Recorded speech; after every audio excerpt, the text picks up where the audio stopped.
நித்தியமான ஒன்று நமக்குள் இருக்கின்றது நாம சிந்திக்க துவங்கினாலே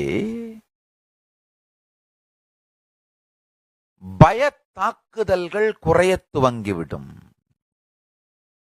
நன்றாக புரிந்து கொள்ளுங்கள். பய தாக்குதலினால், தொடர்ந்த பய தாக்குதல்களினால் ஏற்படுகின்ற மனச்சிதைவு,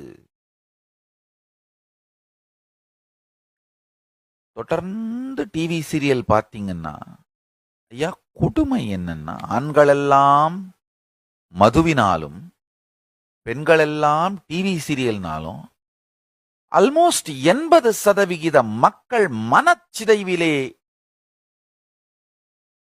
வாழ்க்கையே இழந்து விட்டார்கள். நான் சொல்றது ரொம்ப அதிகமான எண்ணிக்கைன்னு நீங்களாம் சில பேர் நினைக்கலாம். உங்களுக்கு புரிய மாட்டாங்குது. சுத்தி பாருங்க. சுத்தி பார்த்து எத்தனை பேர் உங்க கண்ணில் படுறாங்களோ அவங்களெல்லாம் எண்ணி எடுத்து பாருங்க. 80% பேர் ஏற்கனவே மனச்சிதைவில் ஆழ்ந்து விட்டார்கள். என்ன பேசுறாங்கன்னு அவங்களுக்கே தெரியல, ஏன் வெடிக்கிறாங்கன்னு அவங்களுக்கே தெரியல.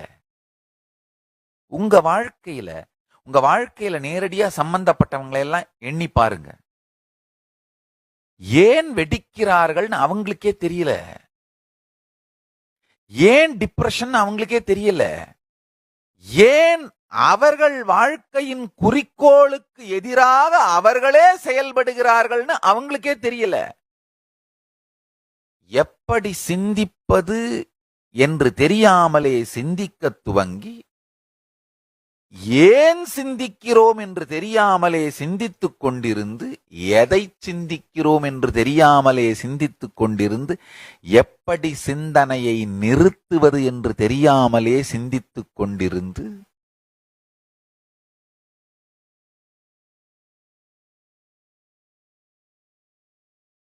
மனச்சிதைவுக்கு ஆளாகிறார்கள். ஒரே ஒரு சத்தியம்,